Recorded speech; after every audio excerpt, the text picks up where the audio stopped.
দর্শক এবার খেয়াল করেছেন কিনা যে নির্বাচনী প্রচারণা চলছে, কিন্তু নির্বাচনী প্রচারণার একজন প্রার্থীর যেসব সামগ্রী রয়েছে, প্রচারণার সামগ্রী, সেখানে সর্বোচ্চ দুজনের বেশি ছবি আপনারা দেখতে পাননি বা পাবেন না। একজন হলো গিয়ে প্রার্থীর যে ছবি এবং সেই সাথে তার যে দলীয় প্রধান রয়েছে তার ছবি।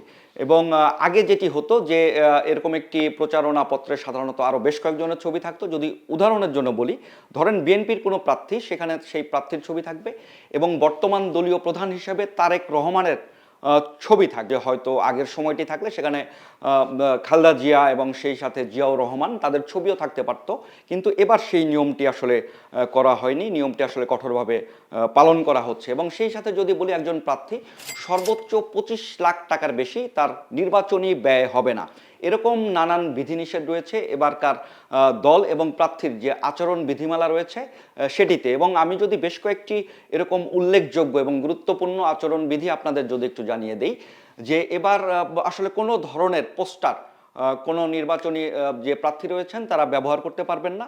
মাইক ব্যবহার করতে পারবেন, কিন্তু মাইক ব্যবহার করার ক্ষেত্রে দুপুর 2টা থেকে রাত 8টার মধ্যে মাইকটি ব্যবহার করতে পারবেন তাদের প্রচারের জন্যে। এবং সেটির যে শব্দের মাত্রা সেটি হবে 60 ডেসিবল। এবং যেসব জনসভাগুলো হয়, যে সভা সমাবেশ, সেগুলো অবশ্যই অন্য কোনো প্রার্থীর বা জনগণের যে চলাচলের পথ সেটিতে ব্যবহার করে সেই জায়গায় এরকম কোনো প্রচারণা করা যাবে না। কোনো প্রার্থীর যদি কোনো ধরনের মার্কা বা প্রতীক থাকে যে কোনো প্রাণী, সেই ক্ষেত্রে তিনি তার প্রচারণায় কোনো ধরনের জীবন্ত প্রাণী সেটির ব্যবহার করতে পারবেন না। কোনো ধরনের সমাবেশে প্রার্থী কোনো ধর্মীয় অথবা কোনো জাতিগত যে অনুভূতি রয়েছে সেটির অপব্যবহার করতে পারবেন না। এবং প্রার্থীরা ইশতেহার ঘোষণা করবেন একই মঞ্চে একই দিনে, এবং সেই সাথে যৌথভাবে তারা ইশতেহার ঘোষণা করবেন এবং সেটি তত্ত্বাবধান করবেন রিটার্নিং অফিসার। একজন প্রার্থী নির্বাচনের যেই প্রচার, নির্বাচনের দিন শেষ হওয়ার পরে ঠিক তার 48 ঘন্টার মধ্যে যেসব সামগ্রী ব্যবহার করেছিলেন নির্বাচনী প্রচারণার জন্য, সেই সামগ্রী তার নিজ হাতে অপসারণ করতে হবে এবং সেটি তিনি তার দলীয় নেতাকর্মী দিয়েও করতে পারবেন।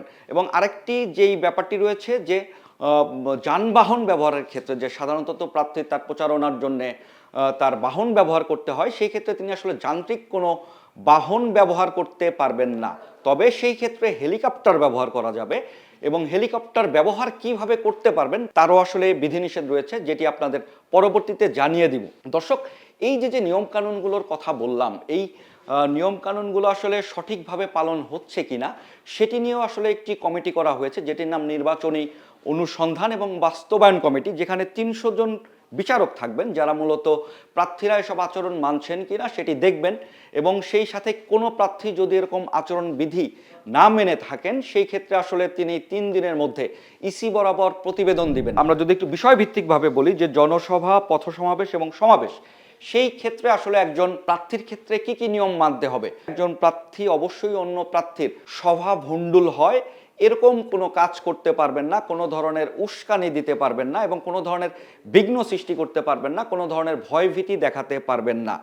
একজন প্রার্থীর এই যে নির্বাচনী পরিকল্পনাগুলো রয়েছে, সেই পরিকল্পনাগুলো তিনি অবশ্যই যেই নির্বাচনী কর্মকর্তা রয়েছেন, সংশ্লিষ্ট ব্যক্তি যারা রয়েছেন, তাদের কাছে আসলে সার্বিকভাবে নির্বাচনী পরিকল্পনাগুলো তিনি আগের থেকে দিবেন। এবং সেই সাথে তার যে সমাবেশের প্রয়োজন হবে, সমাবেশ সহ যে পথ সমাবেশ, সেগুলো আগের থেকে জেলার যে রিটার্নিং কর্মকর্তা সহ যে নির্বাচনী সংশ্লিষ্ট ব্যক্তি রয়েছেন তাদের কাছে আসলে কোথায় হবে, কোন স্থানে হবে, কয়টায় হবে, সেটি আসলে একটি লিখিত অনুমতি নিতে হবে। এবং সেই ক্ষেত্রে শুধু লিখিত অনুমতি নিলেই হবে না, ঠিক 24 ঘন্টা পূর্বে যে আইন শৃঙ্খলা বাহিনী রয়েছে, পুলিশ, তাদের কাছে আসলে এই সমাবেশের সার্বিক তথ্যটি আসলে তাদের কাছে জানাতে হবে, যাতে কোনো ধরনের কোনো সমস্যা তৈরি না হয়। এরপরের যে সেগমেন্ট আমরা যে আলোচনা করতে যাচ্ছি, যে প্রচারপত্র, প্রচার সামগ্রী, সেটি আসলে কেমন হবে। আমরা শুরুতেই বলেছি যে কোনো ধরনের আসলে পোস্টার ব্যবহার করা যাবে না, তবে সেই ক্ষেত্রে ব্যানার, ফেস্টুন বা লিফলেট বা বিলবোর্ড, এই জাতীয় যেই প্রচারণা সামগ্রীগুলো রয়েছে সেই জিনিসগুলো ব্যবহার করা যাবে। তবে তাতেও কিছু নিয়মকানুন রয়েছে। আমরা যদি লিফলেটের কথা বলি, লিফলেট বা আমি যে সামগ্রীগুলোর কথা বললাম সেগুলো সবগুলোই হবে সাদা কালো, কোনো ধরনের রঙিন কোনো প্রচার সামগ্রী থাকবে না। এবং এই লিফলেটের ক্ষেত্রে যে আয়তনটি মেনে চলতে হবে সেটি A4 সাইজের। এবং সেই ক্ষেত্রে আমরা যদি ব্যানারের কথা বলি, যে ব্যানার ব্যবহার করতে গেলেও সাদা কালো করতে হবে এবং তার সাইজ হবে 10x4 ফিট। এবং অন্যান্য যে যেমন ধরেন যদি কোনো প্রার্থী বিলবোর্ড করতে চান, বিলবোর্ডে প্রচারণা চান, সেটি আসলে তিনি সর্বোচ্চ 20টির বেশি বিলবোর্ড তার নির্বাচনী এলাকায় ব্যবহার করতে পারবেন না। এবং 16x9 ফিটের মতন মাপটি তার মেনে চলতে হবে। এবং প্রচার সামগ্রী ব্যবহার করার পরও অপচনশীল যেসব জিনিস রয়েছে সেসব জিনিস, যেমন পলিথিন, প্লাস্টিক, এ জাতীয় জিনিস আসলে নির্বাচনী সামগ্রীতে কোনোভাবেই ব্যবহার করা যাবে না। সেই সামগ্রীগুলো কোনোভাবেই কোনো ধরনের যে এলাকার যে দেয়াল রয়েছে, কোনো ভবনের দেয়াল, সেই ক্ষেত্রে সরকারি অফিসের দেয়াল রয়েছে, এবং সেই ক্ষেত্রে যে কোনো ধরনের খুঁটি, এই ধরনের জিনিসগুলোতে আসলে কোনোভাবেই কোনো ধরনের প্রচার সামগ্রী সাঁটানো যাবে না। এবং সেই ক্ষেত্রে আপনি যে সাধারণত দেখে থাকেন, যেটা অতীতে দেখা গিয়েছে, যে যানবাহনের পেছনে বা কোথাও কোনো একটি জায়গায় প্রচার সামগ্রী বা প্রচারণার যে প্রচারপত্র সেটি আসলে সেটে দেওয়া হতো, সেটিও এবার কঠিনভাবে মেনে চলা হচ্ছে যে এটি আসলে আর করা যাবে না। এবং সেই ক্ষেত্রে যদি মুদ্রণকারী যারা রয়েছেন তাদের আসলে নাম, ঠিকানা বা মুদ্রণকারী যে প্রতিষ্ঠান, সে প্রতিষ্ঠানের নাম থাকতো, সেটিও এবার নিষেধ করা হয়েছে। এবং এরপরে যে অন্যান্য যে ব্যাপারগুলো রয়েছে, যানবাহন ব্যবহার, মিছিল এবং শোডাউনের ক্ষেত্রে আসলে কি করা যাবে। আমরা যেটি বলছিলাম যে যানবাহন ব্যবহারের ক্ষেত্রে যান্ত্রিক কোনো যে যানবাহন রয়েছে সেই যানবাহনগুলো ব্যবহার এবার সম্পূর্ণভাবে নিষেধ করা হয়েছে। তবে হেলিকপ্টার ব্যবহার করতে পারবেন। হেলিকপ্টার ব্যবহারের ক্ষেত্রেও কিছু নীতিমালা এখানে রয়েছে, যে একেবারে দলীয় শীর্ষ পদের যারা রয়েছেন, যেমন দলটির প্রেসিডেন্ট বা চেয়ারম্যান বা দলটির আসলে সাধারণ সম্পাদক, এই শ্রেণীর মানুষ আসলে নির্বাচনী প্রচারের জন্য তারা আসলে হেলিকপ্টার ব্যবহার করতে পারবেন। শোডাউন আসলে নিয়ম মেনে করতে হবে। অন্য কোনো ব্যক্তি বা প্রার্থীর কোনো ধরনের সমস্যা তৈরি হয়, এই ধরনের মিছিল আসলে কোনোভাবেই করা যাবে না। সাধারণত আমরা দেখেছি যে ইদানিং যে কোনো ধরনের সভায়, নির্বাচনী সভায়, সমাবেশে ড্রোন ব্যবহারের একটি আমরা পায়তারা দেখি, কিন্তু সেই ড্রোন এইবার নির্বাচনী যেই প্রচারণা, সেখানে কোনোভাবে আসলে কোনো ধরনের ড্রোন ব্যবহার করা যাবে না। আরেকটি যে ব্যাপারটি রয়েছে, তরুণ প্যান্ডেল, ক্যাম্প এবং আলোকসজ্জা, যেটি আসলে নির্বাচনী যে প্রচারণা রয়েছে এর মধ্যে এই বিষয়গুলো আমরা অতীতেও ব্যাপক পরিমাণে এর ব্যবহার দেখেছি, কিন্তু এবার কিছু বিধিনিষেধ আরোপ করা হয়েছে।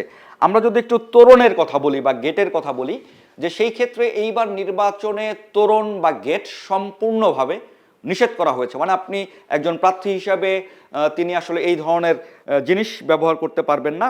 প্যান্ডেল ব্যবহার করতে পারবেন, কিন্তু প্যান্ডেল ব্যবহারের একটি নিয়ম রয়েছে, যে একজন ব্যক্তি প্যান্ডেল ব্যবহার করতে গেলে সাধারণত একটি এলাকায় একটি প্যান্ডেলের আয়তন হবে 400 বর্গ ফুট।